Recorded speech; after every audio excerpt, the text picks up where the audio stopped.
Huwa ta' ferħ kbira lija li f'dan il-lejl qaddis insellem lilkom eżis Ħuti Maltin u Għawċin. Dan il-lejl qaddis il-mulej jistedinna nersqu lejh. L-isem tiegħu Ġesu ifisser li Alla jixtieq ħafna isalvana. L-isem ieħor tiegħu Emanuel ifisser li għandu għaġġ li jkun magħna, Alla magħna. Għażilt li dan il-milied il-messaġġ tiegħi nwasslu mill-Katedral tal-Imdina fejn hawn presepju Naplitan mill-isbaħ tal-aqwa kwalità. Il-presepju Naplitan li huwa ġeneru ta' arti partikolari ipoġġi ix-xena tal-milied fl-ambjent tan-Napli ta' 300 sena ilu. Għaliex il-milied hija storja mhux biss ta' 2000 sena ilu, imma storja li tiġġedded f'kull kultura, f'kull ambjent. It-tokki tal-Knisja jistidnuna biex aħna u nersqu lejn il-mulej fil-milied ma ninsewx li l-milied mhuwiex biss storja tal-imoddi imma messaġġ attwali għallum. Fil-presepju Naplitan fil-fatt ħafna personaġġi huma mlibsin il-kostumi kontemporani ta' meta sar il-presepju, f'dan il-każ madwar 300 sena ilu. Imma l-figura importanti ta' Ġesu, Marija u Ġuseppi ifakruna li dan l-avveniment antik għandu messaġġ frisk. Il-mulej jixtieq jinżel fir-realtà tagħna kif inhi u jasal fostna u fil-qalb tagħna bil-ħniena, bil-faraġġ, bil-konsolazzjoni tiegħu. Jekk wieħed jinnota sew, il-ġgaj ta' personaġġi li hemm fil-wiet tal-presepju Naplitan qiegħda medija bix-xogħol tagħha, bid-divertiment tagħha, dak kollu li qiegħda tagħmel. Ftit hemm personaġġi iħarsu lejn il-maxtura ta' Ġesu. Ħafna drabi din il-ħaġa tiġri wkoll fil-kultura tagħna, fil-ħajja tagħna. Il-milied jiġi u jgħaddi imma donnu Ġesu ma jkunx ġie. Jiena nawgura li fil-ħajja tiegħi u tagħkom dan il-milied ikun ifisser li Ġesu jidħol tassew fil-qalb tagħna, bil-faraġġ tiegħu imma anke bil-kelma għażiża tiegħu. Jistedinna biex naħfru lil xulxin, inħobbu iżjed lil xulxin, naraw il-preżenza tiegħu f'ħutna, b'mod speċjali ħutna li għandhom bżonn speċjali tal-imħabba tagħna. Żewġ figuri oħra huma tant importanti li ta' min insemmihom personalment u individwalment. Nibda bil-figura li hemm ta' San Gaetano.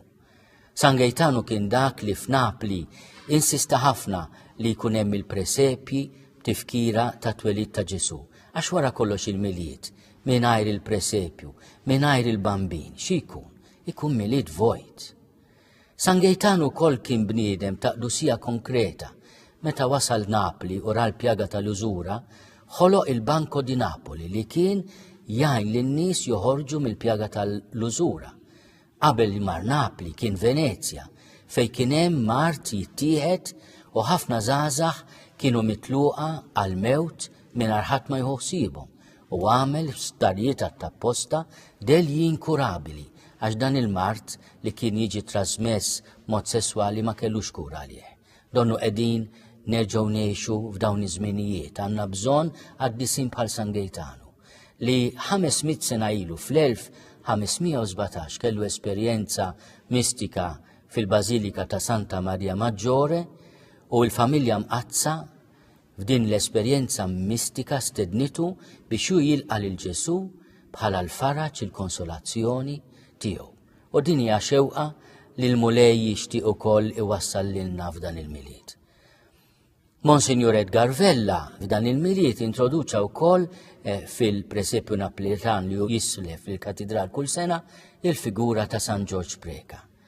Huwa qaddis qrib tagħna anke fi żmien li kif tafu xerret ħafna devozzjoni lejn il-Verbum Dei, lejn il-purċissjoni bil-bambin u fuq kollox wassal il-kelma ta' Ġesu fil-familji tagħna, fost iż-żgħażagħ tagħna. Kemm ħaġa sabiħa li aħna mill-qaddisin nirrealizzaw u nifmu li tkun nisrani xi ħaġa konkreta, hija xi ħaġa possibbli. Dan il-milied jistiednek tersaq lejn il-qrar, lejn il-Knisja, lejn it-tqarbin, lejn il-Quddies, kemm tkun ħaġa sabiħa. Li aħna u medijin bil-festivitajiet, bil-parties, bil-vista wieħed lill-ieħor, ikonna wkoll iċ-ċans nifmu li dawn il-festi kollha huwa dwar persuna, dwar il-Mulej Ġesu, u jkollna wkoll nagħtuh ċans biex u jfarraġna u aħna nawgurawlu il-milied it-tajjeb.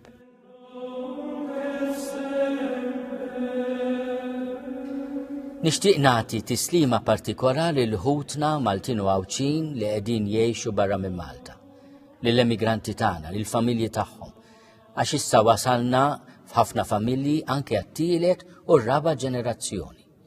Hija preżenza sabiħa tal-Maltin madwar id-dinja kollha, hija ħaġa sabiħa li l-ġenerazzjonijiet anke l-ġodda jiftakru f'dak li rrakantaw il-nanniet u l-bużnanniet tagħhom fuq il-milied f'Malta, naf li ħafna minnhom jirritornaw Malta, jieħdu pjaċir jiskopru l-eruq tagħhom. Parti mill-eruq il-sbieħ ta' Malta u ma' wkoll il-fidi nisranija, il-mod kif niċċelebraw il-milied iċċentrat propju fuq l-istorja ta' twelid ta' Ġesu.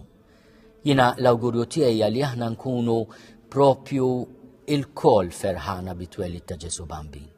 Wara kollox l-anġli li r-rajja ta' Betlem qalulhom glorja lill-Alla fl-għoli ta' smewiet, imma nifirħu qed inħabbrulkom ferħ kbir.